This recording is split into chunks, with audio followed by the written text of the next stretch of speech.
은혜로운 찬송 감사함을 드립니다. 오늘은 기독교 절기로 대림절 제3주입니다.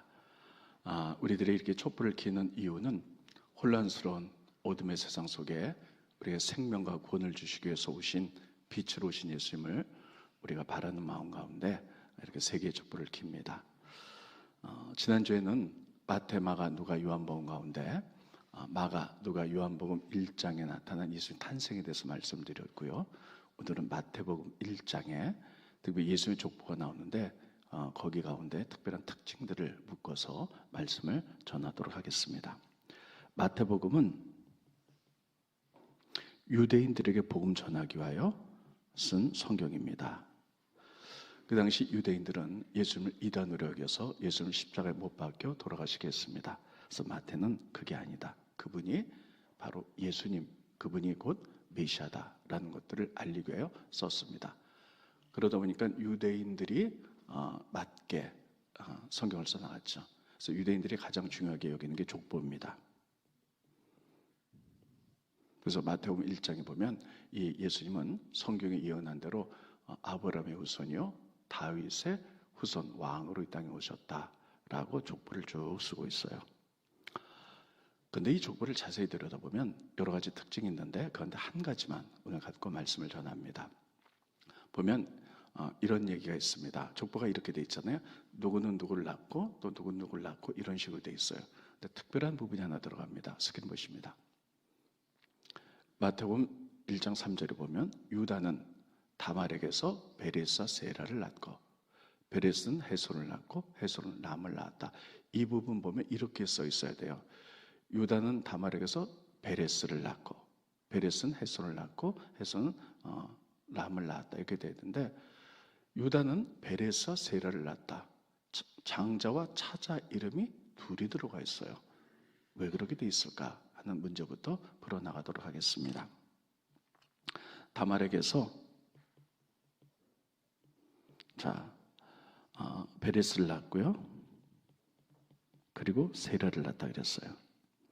그런데 이 얘기가 어떻게 되는 거냐면 창세기 보면 다말이 임신을 했는데 쌍둥이에요. 해산을 하는데 여자들이 아기를 낳을 때 아이들이 머리부터 나와야지 괜찮다 그래요. 손부터 나오면 산모가 굉장히 위험하다 그럽니다. 그런데 아기를 낳을 때 세라가 먼저 손이 쑥 나오는 거예요. 근데 그냥 두면 엄마가 위험합니다. 그래서 산바가 돌을 집어넣었어요. 그리고 그 다음에 베레스가 먼저 탄생했습니다. 그러면 우리가 생각하기에 베레스가 장자일까요? 세라가 장자일까요? 혼란스럽죠. 투표에 붙인다면 베레스입니다, 세라입니다. 각각 할 수가 있죠. 베레스는 사실 차자인데 장자로 태어났죠. 그래서 이런 것들을 하나님이 베레스가 장자다 이렇게 했던 것은 따르고 있습니다. 하나님의 은혜였다. 그렇잖아요. 세라가 장자다 이렇게 말해도 할 말은 없는데 차자를 장자라는 것은 하나님의 은혜예요. 하나님이 그를 특별히 선택했죠. 그래서 예수님의 계보가 베레스를 통해서 헤스로 이렇게 내려가게 됩니다. 그런데요, 이 베레스 하나님의 은혜 가운데 차자가 장자가 되었죠.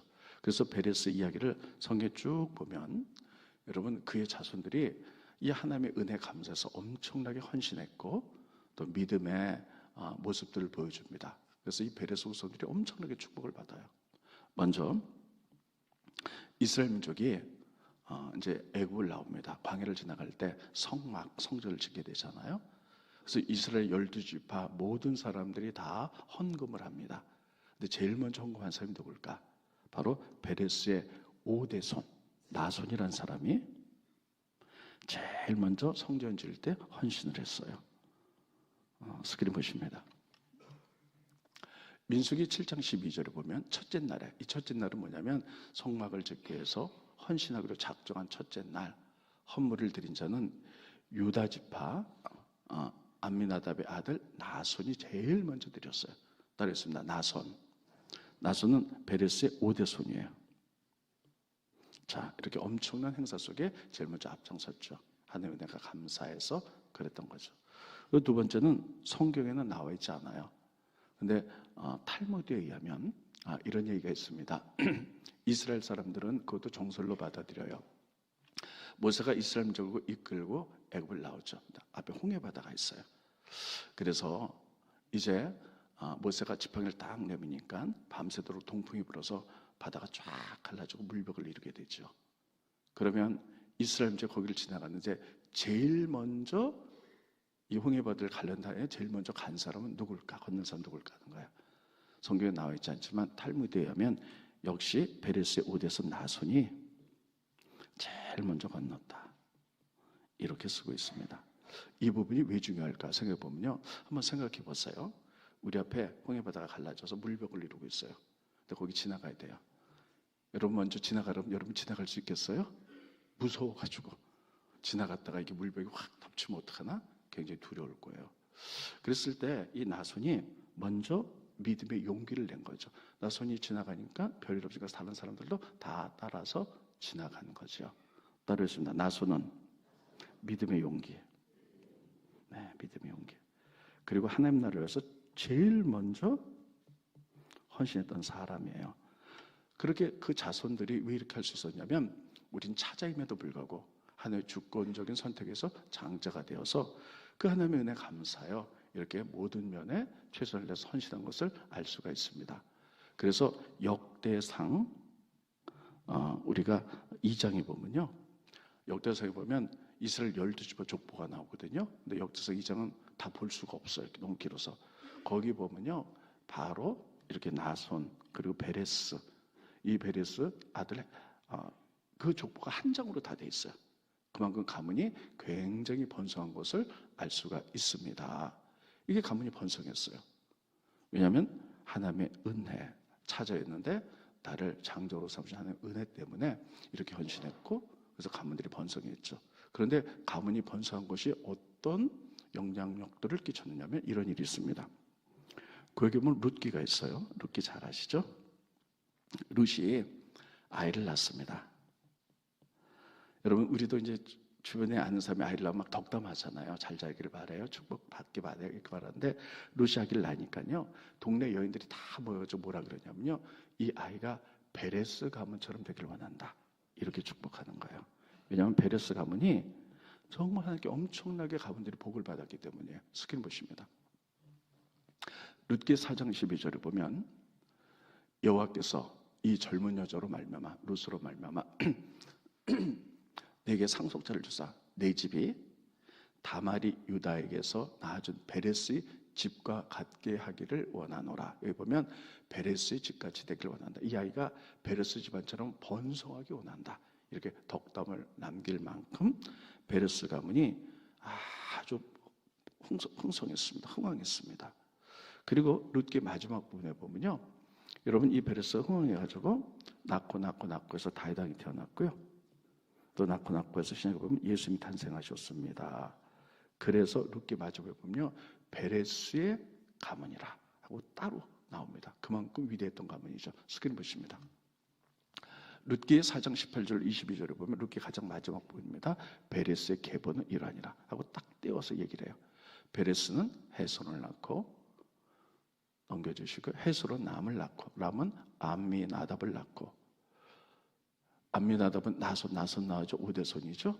나손은 살몬을 낳았고 살몬은 보아스를 낳고 보아스는 오벳을 낳았고 오벳은 이세를 낳고 이세는 다윗을 낳았더라 하고 룻기가 끊죠. 다윗왕의 탄생 바로 베레스 이 사람이 흥왕했고 많은 사람들이 애기가 태어나면 베레스 가문처럼 되기 원합니다.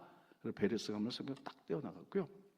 그는 차남이었는데 하나님의 주권적인 은혜로 장남이 되어서 그 은혜 너무나 감사해서 그가 헌신하고 하나님 중심으로 충성했을 때 하나님 그 가문을 좀 풍성하게 하셨다. 그래서 베레스 가문처럼 되기 원한다. 그를 통해서 다윗 왕과 예수님이 탄생했다. 성경이 그렇게 기록하고 있습니다. 그렇다면 여러분과 제가 지금 이 시간에 예배드리며 나의 나된 것은 하나님의 은혜인 줄 믿습니다. 여러분 그렇잖아요. 우리보다 잘난 사람, 돈 많은 사람, 똑똑한 사람, 많이 배운 사람, 성공한 사람, 힘 있는 사람 많습니다. 근데 그들이 아니고 하나님이 왜 여러분과 저를 부르셔서 이 자리에서 예배드리게 하셨냐는 거예요. 그건 알 수가 없어요. 그것은 바로 따르겠습니다. 하나님의 은혜. 하나님의 은혜예요. 하나님이 왜 저를 목회자로 부르셨지? 저도 몰라요. 근데 하나님의 은혜거든요. 그래서 우리가 베레스처럼 하나님의 은혜 감사해서 우리가 헌신하고, 그리고 하나님 앞에 믿음으로 전제 나갈 때 하나님은 베레스와 그 후손들을 축복했던 것처럼 우리와 우리 자손들을 축복하실 줄로 믿습니다. 그래서 많은 사람들이 말하기를, 야, 저 가정처럼 되기 원한다, 이렇게 칭할 수 있기를 예수님의 이름으로 축원드리겠습니다. 따르겠습니다. 하나님의 은혜, 하나님의 은혜예요. 네. 두 번째, 우리가 깨달을 수 있는 건요, 그러면 여러분 여기서 또 중요한 거는 이 베레스의 부모는 누군가 하는 거예요. 아버지는 유다고요, 엄마는 다말이에요. 그런데 이 가문이 참 기가 막힙니다. 유다하고 다말을 통해서 태어났는데 유다는 시아버지고요, 다말은 며느리예요. 근데 그 과정이 어떻게 됐냐면 유다에게는 아들이 셋이 있어요. 첫 번째 아들이 엘입니다. 두 번째 아들이 오난이에요. 세 번째가 셀라입니다. 그런데 다말이 엘과 결혼을 했어요. 그런데 자녀가 없었는데 엘이 하나님 보시기에 악했다는 거예요. 뭐 어떤 일을 행했는지 모르는데 악해서 하나님의 그를 죽이셨다, 이렇게 쓰고 있어요. 악을 행했다.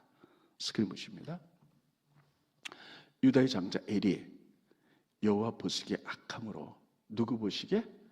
하나님 보시기에. 어쩌면 그는 세상에서는 뭐 인기 있었을지도 몰라요. 근데 하나님의 시각으로 볼 땐 악했다는 거예요. 악함으로 여호와께서 그를 죽이신지라. 첫 번째 남편이 하나님 보시기에 악해서 죽었어요. 근데 자녀가 없어요. 근데 옛날 고대에는요, 여자들이 결혼했는데 자녀가 없다 그러면 제일 불쌍한 사람이 돼요. 아무도 저를 보살필 줄 아나요. 그래서 하나님은 과부와 고를 불쌍히 하기 때문에 그들을 보호하기 위하여 형사취수법이라는 것이 있었어요. 형사취수법은 뭐냐면, 결혼했는데 자녀가 없이 남편이 죽었다 그러면 그의 시동생을 통하여 자녀를 낳는 관례였어요. 근데 그거는 우리나라 고구려 시대 때도 있었다라고 이렇게 쓰고 있어요. 그 힘든 가난하고 연약한 인들을 보호하기 위한 아주 특별한 법입니다. 그래서 두 번째, 오난과 결혼을 하죠. 근데 오난은요, 다말에게 아들을 낳게 된 관심이 없어요. 그냥 다말이 육체 쾌락에만 관심이 있어요. 그래갖고 애기 못 낳게 하니까요, 하나님 보시기 악해갖고 오난도 하나님 죽이셨다, 이렇게 쓰고 있어요. 스크린 보십니다. 오난이 그 씨가, 그래서 이제 다말에게 자녀가 생기면 다말의 것이 될 것, 자기 것이 되지 않을 줄 알므로 형속에 들어갔을 때에 그의 형에게 씨를 주지 아니하려고 땅에다 설정했다. 그 일이 여호와 보시기에 악했어요. 그래서 여호와께서 그도 죽이시니, 이렇게 써 있습니다. 그러니까 이제 이번에는 셀라를 통해서 낳아야 되는데 유다가 보니까요, 아니 두 아들이 다 죽었어요. 지금은 그렇지 않지만 저 어렸을 때만 해도 그런 얘기를 들은 적이 있어요. 뭐 이렇게 남편 일찍 돌아가시고 그러면요, 남편 잡아먹은 여자, 이런 얘기를 이렇게 한 적이 어른들이 있었어요. 근데 고대도 그랬던 것 같아요. 다말 보니까 자기 아들 둘이 다 죽었거든요. 그러니까 저거 남편 잡아먹는 여자다, 아마 유다가 그렇게 생겼던 것 같아요. 그래서 셀라를 했는데 혹시 셀라도 죽으면 어떡하나, 이래갖고 이렇게 얘기합니다. 다말아, 너 고향에 가 있어. 셀라 가지고 어림으로 나중에 어른이 되면 그 씨를 통해서 자녀 낳게 해줄게, 이렇게 말하고 고향으로 보냈는데 실제로는 셀라도 죽을까봐 그렇게 했다. 성경에 그렇게 기록합니다. 스크린 보십니다. 창세기 38장 11절에 보면 유다가 그의 며느리 다말에게 이르되 수절하고 내 아버지 집에 있어 내 아들 셀라가 장성하기를 기다리라니, 셀라도 그 형들같이 죽을까 염려해서, 그래서 그렇게 했죠. 다말이 가서 그의 아버지 집에 있었더라, 이렇게 돼 있어요. 그런데 여러분, 다말은 가문을 이어야 되고요, 자녀가 있어야 되는 거예요. 그런데 이제 시간이 좀 지났는데 유다가 어느 날 다말의 고향으로 잠깐 가게 되었습니다. 근데 이 남자가, 유다가 좀 음란했던 것 같아요. 자기 살던 데서 이탈하다 보니까요, 음란한 마음이 들었어요. 그래서 이 동네에 창녀가 없나? 가서 하룻밤 자야 되겠다, 이런 마음이 들었습니다. 근데 다말이 그 이야기를 듣군요, 창녀처럼 옷을 입었어요. 그리고 아버지하고 시아버지하고 관계를 해서 임신을 합니다. 이 이야기를 유다가 들었어요. 그럼 막 대노를 합니다. 아니 며느리가 집에 있으라 그랬더니 다른 남자 임신을 해서 그냥 두지 않겠다고 막 그를 불에 태워 죽이겠다 막 이렇게 말하는 거예요. 그러니까 며느리가 이렇게 얘기합니다. 저를 임신하게 한 사람은 아버지 당신입니다. 이렇게 얘기하는 거예요. 그러니까 이건 뭐냐면 유다는 그런 거 있죠. 내가 하면 로맨스, 다른 사람이 불륜, 뭐 이런 식으로 자기 죄악은 보지 못하고 막 이렇게 하는 거예요.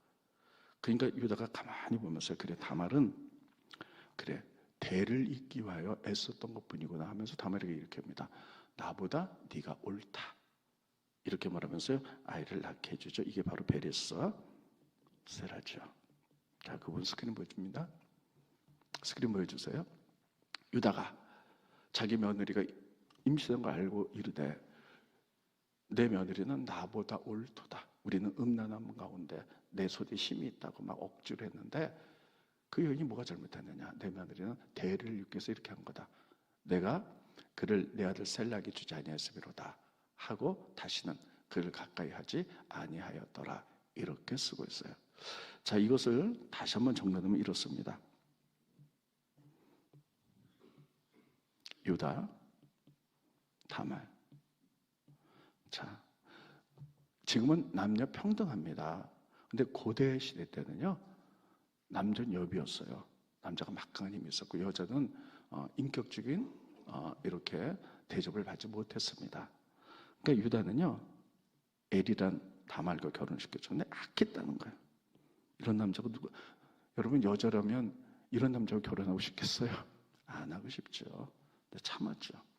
두 번째 오난. 다말은 대를 잇고 싶은 마음이었어요. 그런데 오난은 육체만 관심 있고요. 아기를 낳으려고 하지 않았어요. 쾌락에만. 이게 얼마나 악해요. 하나님이 그를 죽이셨어요. 이게 남자들의 권력 있고 힘 있는 자들의 모습이었어요. 그 당시에. 세 번째 유다. 자기는요 음란한 일을 했어요. 창기와. 자기 한 일은 생각지 못하고요. 다말이 임신했다 그래서 그를 불태워 죽여라 이렇게 얘기를 했죠. 그러니까 자기 한 거 생각 못하고요. 여자만 그렇게 힘들게 했던 그러한 시대입니다. 그러니까는 이 다말은 대를 잇기 위하여 많은 고난, 고통, 눈물 이런 상처들을 다 감수하면서 오직 대를 잇기 위해서 나갔던 여인입니다. 여러분 이거를 좀 더 확대 해석하면요. 이를 통하여 다윗이 태어났고요. 또 이를 통해 예수님이 탄생했어요. 그러니까 다말은 이 땅에 메시아가 오도록 통로가 되는 역할을 했다는 거예요. 이런 역할을 했어요. 그럼에도 불구하고 뭡니까?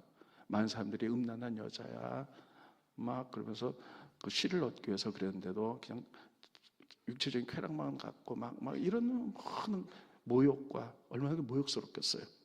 그리고 고통과 눈물 속에서 또 억울한 누명도 썼죠. 시아버지한테.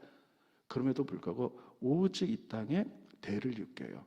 더 확대 해석하면 그를 통하여 다윗과 그리고 메시아가 탄생하는 통로가 되기 위해서 최선을 다했던 여인이에요. 그래서 유다는 나보다 네가 낫다, 옳다 이렇게 얘기했던 거예요. 그러면 이 여인을 통해서 예수님이 오셨는 다윗 왕이 왔는데 이 여인뿐이겠어요?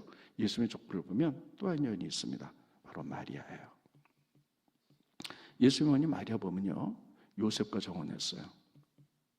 근데 정혼하면 1년 안에 결혼하도록 돼 있는데 아직 결혼 안 했는데 그런데 마리아는 굉장히 정결한 여인이에요. 근데 어느 날 마리아가 기도하는데 가브리엘 천사가 나타났죠. 그래서 이렇게 얘기합니다. 마리아야 너는 은혜를 받았다. 그러면서 이제부터 네가 임신하여 아들을 낳게 될 것이다 이렇게 얘기해요. 그러니까 마리아가 깜짝 놀라요. 나는 남자를 알지 못하는데 어떻게 내가 아기를 낳을 수 있겠습니까? 이렇게 말했죠. 그 당시에 결혼하는 처녀가 더군다나 정혼을 했는데 다른 남자아이를 임신했다. 그럼 어떡하냐면요. 레위기법에서 돌로 쳐서 죽여요. 두 번째 돌로 죽이고요. 두 번째는요. 가문의 수치예요. 아니 딸을 어떻게 길렀길래 결혼하기 전에 임신을 해. 막 이래가지고 엄청나게 핍박을 받는 시대입니다. 여러분 우리도 가끔 요즘도 아랍 중동에 이렇게 뉴스 같은 걸 보면요. 명예사진이라 그래가지고 그 집에 딸들이 있는데 막 음란하거나 돌을 집어치면 돌을 넘으면 오빠나 아버지가 죽이기도 하잖아요. 그러한 관계 속에서 우리가 봐야 되는 거예요. 근데 마리아가 나는 남자를 알지 못한데 어떻게 이런 일이 있을 수 있습니까? 그러니까 천사가 얘기하죠. 거룩한 하나님의 성령이 내게 임하리니 내가 자녀를 갖게 될 것이고 하나님 뜻대로 그 자녀가 메시아가 될 것이다 이렇게 있죠. 그랬더니 그때 마리아가 이렇게 얘기합니다. 그럼에도 불구하고 내가 돌에 맞아 죽을 위기와 가문의 망신을 당하고 모욕을 당한다 할지라도 하나님의 말씀이고 뜻이면 이루어지길 원합니다. 이렇게 하는 거죠. 스크린 보십니다. 누가복음 1장 38절에 보면 마리아가 이르되 주의 여종이 오니 말씀대로 내게 이루어지이다 하매 천사가 떠나가니라. 하나님의 뜻이라면 하나님의 계획과 말씀이라면 내가 돌에 맞아 죽는다 할지라도 가문의 수출받고 모욕을 당한다 할지라도 이루어지길 원합니다 라는 믿음의 고백. 따라했습니다. 믿음의 고백. 또 한 번 따라했습니다. 믿음의 결단. 믿음의 용기죠. 이런 것들을 통해서 예수님 탄생하셨어요. 그 통로를 통해서. 만약에 마리아가 절대 안 돼요. 절대 안 돼요. 저 같으면 제가 여자라면요, 전 절대 안 된다 그랬을 것 같아요. 그런데 내가 돌에 맞아 죽는다 할지라도 나를 통해 하나님 뜻이 이루어진다면, 메시아가 올 수 있는 통로가 된다면 이루어지기 원한다는 거예요. 이런 여인들의 결단. 그래서 다말도 마찬가지고요. 남성적인 폭력적인 시대에 다른 사람이 자기를 성노리개로만 보고 막 이런 기가 막힌 시대에 오직 대를 이어가기 위하여, 또 마리아도 모욕과 돌에 맞아 죽을 위기 속에 있어도 하나님의 뜻이라면 나를 통하여 메시아가 탄생한다면 믿음의 용기를 통해서 이들을 통하여 하나님 나라가 이루어지고 있다는 것입니다. 전 이거 보면서요, 제가 지난주에 바울을 생각해 보면서요, 이러니까 하나님께 쓰임 받는구나 이런 생각을 해봅니다. 바울은 하나님 나라를 위하여 어떻게까지 낮아졌는가 스스로 이렇게 고백합니다. 스크린 보십니다. 고린도전서 4장 11절 13절에 보면 바로 이 시각까지 우리가 줄이고 목마르고 헐벗고 매맞고 갈 정처가 없었고, 12절 또 수고하여 친히 손으로 일을 하며 모욕을 당한 적 축복하고. 여러분, 하나님 나라에서 모욕당했는데 축복할 수 있겠어요? 박해를 받은 적 참고 비방을 받은 적 권면하나. 그러면서 뭐라고 써있냐면, 제가 이걸 읽을 때면 너무 가슴이 아프고요, 이래서 나하고 바울은 다르구나 이런 생각을 합니다. 지금까지 세상의 더러운 것과 만물의 찌꺼기 같이 되었다는 거예요. 하나님 나라를 위하여 세상의 더러운 쓰레기 같이 됐다는 거예요. 찌꺼기 같이 됐다는 거예요. 하나님 나라를 위하여. 여러분, 바울은요 그 당시에 로마 시민권을 가진 대단한 사람이에요. 그리고 그 이스라엘에서 가말리엘 문화에서 배운, 그러니까 우리나라로 따지면 서울대학교 같은 데서 배운 최고의 엘리트였어요. 근데 하나님 나라를 위하여 모욕당하지만 참는 거예요. 그리고 권면하고, 그래서 정말 세상 끝에는 쓰레기처럼 되었다는 거예요. 그래서 그들이 복음이 들어서 구원을 받았다면, 이렇게 고백하는데, 저는 이 부분이 그렇게 가슴이 저리면서요 마음에 와닿았어요. 하나님 나라 위하여 찌꺼기 같이 되는 것, 나는 과연 그렇게 될 수 있을까? 여러분, 그렇죠. 우리는 이 자존감 하나도 못 다스리잖아요. 누가 나한테 막 자존심 상한 얘기 한번 나오면 그거 못 참잖아요. 막 하나님 말씀을 묵상하는 게 아니라 밤새도록 내 자존심 상한 것만 묵상하잖아요. 어떻게 묵상할까 뭐 이런 거, 이런 걸 보면서요, 이런 사람들을 때문에 하나님 나라가 완성되는구나 이렇게 보면서요, 우리는 아직도 멀었다 이런 생각을 봅니다. 예수님 생각해 봅니다. 예수님 하나님의 아들이시잖아요. 여러분, 혹시 오늘 오신 분들 가운데 세상에서 누구 때문에 자존심 상해가지고 막 힘들어하는 분들이 있습니까? 잘 들으세요. 예수님은요 뺨을 맞으셨어요. 로마 군인들이 겨우에 침을 뱉었어요. 예수님이 아유 자존심 상해 저걸 확 그냥 이렇게 참으셨어요. 여러분, 우리가 하나님 나라를 위해서 우리가 교회 다니는 거 다 알아요. 직분자인 거 다 알아요. 근데 자존심 상하면요, 참으세요. 예수님처럼 그 사람이 나의 뺨을 때리진 않았잖아요. 그렇죠? 그 사람이 내 얼굴에 침까지 뱉진 않았잖아요. 이런 모욕당했는데 상대편 여러분 얼굴에 침 뱉은 사람이 있습니까? 아직 그 단계는 아니잖아요. 그렇죠? 그런데 쓰레기같이 됐다 바울. 근데 우리는 그거 못 참죠. 그러니까 이 바울을 통하여 하나님 나라가 만들어지고 하나님 나라의 통로가 됐다는 사실을 기억하시기 바랍니다. 하나님은 그런 사람을 통해서 역사하세요. 한번 따라해 보겠습니다. 쓰레기. 어떤 분이 저를 이 쓰레기 그러면 얼마나 황당했어요. 근데 스스로 다시 한번 따라해 보겠습니다. 그래도 그 사람이 내 뺨은 안 때렸잖아.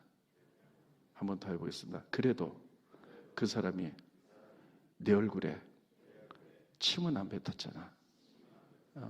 여러분, 예수님도 그걸 참으셨는데 우리가 뭐라고? 이런 분들 말이야, 죽음의 위기 속에서, 돌 맞아 죽을 위기 속에서 라합 좀 기가 막혀서 막 그런 남성들의 폭력과 자기는 대리기업인데 자기를 쾌락의 도구로만 보고 시아버지의 그 이율 배월적 그런 것들을 보면서 다 참아내는 거죠. 하나님 나라 위하여. 이런 삶을 통해서 하나님이 사용하셨던 사실을 기억하시기를 예수님의 이름으로 축원드리겠습니다. 그래서요, 인자 3번이면 살인을 면한다 그랬잖아요. 꼭 기억하세요. 뭘 기억하냐면요, 그래도 침은 안 뱉었잖아. 그래도 내 따귀는 안 때려졌잖아. 이것만 기억하면요, 다 이겨내게 될 줄로 믿습니다. 아멘이 없으세요? 3번째, 이 부분은 조금 어려운데요, 혹시 초신자들 어렵다는 분은 그냥 통과하셔도 괜찮습니다. 성경을 많이 아는 분들을 위해서 서비스다 생각하시고요. 여자 우선이에요. 자, 창세기 보면 하나님께서는 창세기 3장에 아담과 이브가 에덴에서 쫓겨났죠. 그때부터 복음을 말씀하셨어요. 메시아가 올 것을. 그래서 아주 옛날부터 그것을 원시복음이다 이렇게 얘기하는데요. 뭐라고 하냐면 메시아는 여자의 후손으로 올 것이다 이렇게 말씀하셨어요. 스크린 보십니다. 창세기 3장이잖아요. 에덴에서 쫓겨난 다음에 내가 너로, 여기서 너는 이제 사탄입니다. 여자 원수가 되게 하고 내 후손 여자의 후손도 여자의 후손과 원수가 되게 하리니 여자의 후손 메시아는 사탄의 머리를 밟아서 승리할 것이고 이 사단도 가만히 있지 않죠. 메시아의 발꿈치를 상하게 할 것이다. 이 땅에 예수 모시면 십자가 지게 할 거다. 그다음 그건 부활할 거다. 그래서 메시아는 여자의 후손으로 올 거라는 거예요. 따라했습니다. 여자의 후손. 근데 정말 여자의 후손으로 오셨어요. 여러분, 이 세상의 모든 사람은, 예수님을 제한 모든 사람은 남자의 씨를 받고 왔어요. 남자하고 여자하고 결혼해서 내가 태어난 거죠. 사람이 태어나는 거죠. 그래서 전부 다 남자의 씨를 통해서 온 거예요.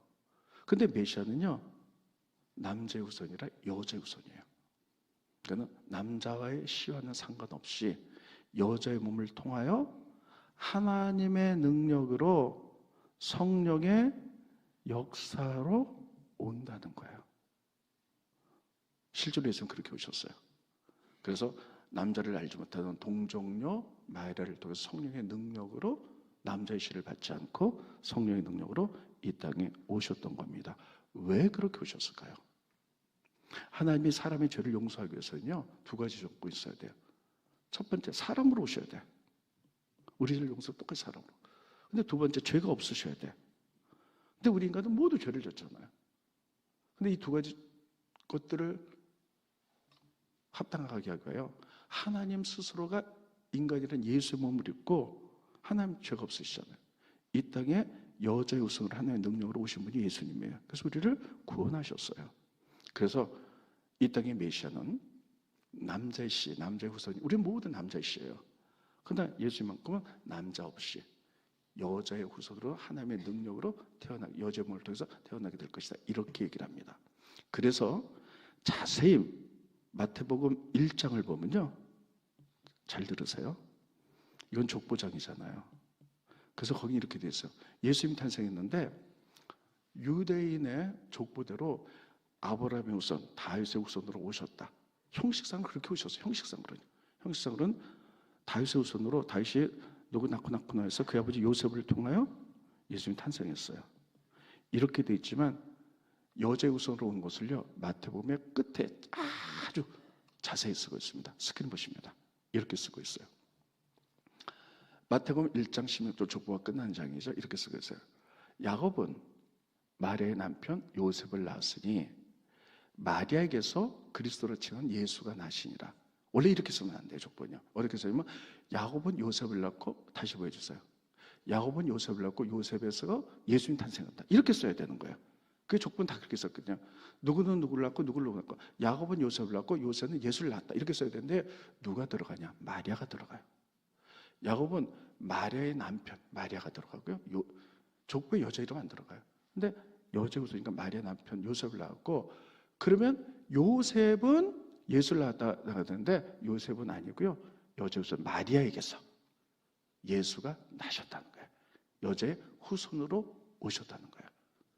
그래서 그분이 겉으로 보기에는 족보는 유대인의 족보를 타고 요셉의 족보로 오신 것 같은데, 다윗의 족보로 오신 건데 실제로는 여자의 후손으로 이렇게 오셨다는 걸 강조하고 있고요.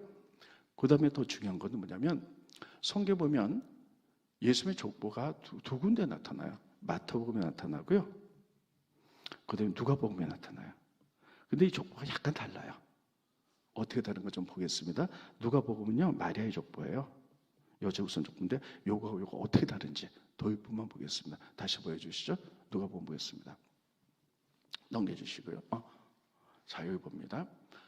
누가복음 3장이 예수의 족보가 쭉 나오거든요. 이건 마리아의 족보인데 예수께서 가르치심을 시작할 때는 30세쯤 되시느라 사람들이 아는 대로 예수님이 누구 아들이에요? 요셉의 아들이고, 요셉은 누구 아들이에요? 헬리 아들이에요. 그러니까 지금 이렇게 돼 있어요. 누가복음에는, 자, 예수님 탄생했어요. 예수의 아버지는 요셉이에요. 다시 한번 보죠. 네. 근데 요셉의 아버지 누구예요? 따라서 헬리, 따라서 헬리. 네, 이게 누가복음에 이렇게 돼 있거든요. 근데 마태복음은 어떻게 돼 있냐? 다시 한번 보겠습니다. 스크린 보여주세요. 마태복음 제일 마지막. 네. 자, 봅니다. 야곱은 요셉을 낳았고 요셉은 마리아에서 예수를 낳았다 그랬죠. 자, 예수는 아버지는 요셉이에요. 근데 요셉의 아버지는 누구예요? 요셉은 누구에게 태어났어요? 야곱을 통해서 태어났어요. 자, 저 보세요. 이렇게 달라요. 족보가. 이제 저를 보세요. 그러면 누가복음에는 헬리를 통해서 요셉이 태어났고 요셉을 통해서 예수가 태어났다. 마태복음은 야곱을 통해서 요셉이 태어나고 요셉을 통해서 예수가 태어났다. 왜 헬리하고 야곱 할아버지 이름이 왜 다를까요? 네, 거긴 이유가 있습니다. 이거는 마리아의 족보예요. 그래서 마리아의 아버지 이름이 헬리입니다. 그래서 마리아의 아버지 누구라고요? 헬리. 그러면 왜? 그럼 마리아를 통해서 요셉이 태어났다, 헬리를 통해서 마리아가 태어났다 이렇게 써야 되잖아요. 근데 왜 요셉을 썼을까? 이건 뭐냐면요, 옛날엔 족보에는요 아들이 없잖아요. 그럼 사위의 이름으로 대치됐어요. 사위 이름. 그래서 마리아가, 이거 헬리가 마리아 하나밖에 낳지 않았기 때문에 사위 이름이 요셉이 대신 들어간 거예요. 그래서 이걸 마리아의 족보라 그래요. 그래서 누가복음 보면 마리아를 탄생한 마리아의 족보 이렇게 얘기합니다. 여자의 후손으로 오셨다. 이렇게 말하는 겁니다. 이해가 되십니까? 혹시 이해가 안 되시면 그냥 어렵다 그럼 그냥 넘어가셔도 돼요. 너무나 복잡한 문제이기 때문에. 근데 이해를 잘 해주셔서 너무나 감사합니다. 아무튼 이런 것들을 통해서요, 예수님은 동정녀의 마음을 동정녀, 흔들티도 없는 죄 없는 분으로 오셔서 우리를 구원하셨다. 이게 중요한 거예요. 그분이 우리를 구원하기 위하여 하나님이 인간이 되셨어요. 여러분, 우리가 개미 구원하려고 개미처럼 된다고 생각해 보세요. 있을 수도 없는 일이죠. 이렇게 낮아지신 자기 비하 인카네이션, 육신 성육화. 그 은혜 감사해서 우리가 이렇게 촛불을 켜면서 우리가 기다리는 거예요. 그분은 정의와 공의 하나님이고요. 이 땅에 정의와 공의가 다 무너지고 혼란스러워요. 이게 혼란스러운 시대 때 그분이 오셔서 이 땅을 정의로 이끌어갈 줄로 믿습니다. 그래서 우리가 이렇게 더 기다리는 거예요. 더 정말 기가 막힌 마음으로 기다리는 거예요. 여러분, 제가 물어볼게요. 정의와 공의 하나님을 믿으십니까? 하나님 정의 하나님이에요. 이 땅에 저는 무엇이 정의인지 모르겠어요.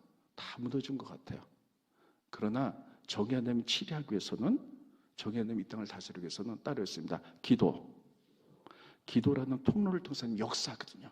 그래서 여러분들이 이 땅에 정의와 공의 하나님이 이 땅을 다시 한번 만들어 나가도록, 치료하도록 우리 천만의 그리스도인들이 기도한다면 하나님이 그렇게 하실 줄로 믿습니다. 우리가 나라가 새로워질 줄로 믿습니다. 그게 누구인지도 몰라. 하나님 누구 손을 통해서 할지 모르지만 우리는 그것을 믿습니다. 그래서 여러분 꼭 나라 민족에서 기도하시기를 예수님의 이름으로 축원드리겠습니다. 그리고 또 한 가지 부탁은요. 다 생각들이 다르고 내가 하는 게 다가 아니에요. 그래서 교회 내에서는 우리가 성숙한 모습을 보여줘야 됩니다. 나를 놓고 지나친 발언, 행동은 금합니다. 오직 나라 민족에서 기도만 하나님이 움직일 수 있도록. 하나님은 이런 원칙이 거예요. 우리가 기도하면 기도를 통해서 역사하시는 분이거든요. 그래서 기도하라고 말씀하셨거든요. 말씀을 결론을 짓게요.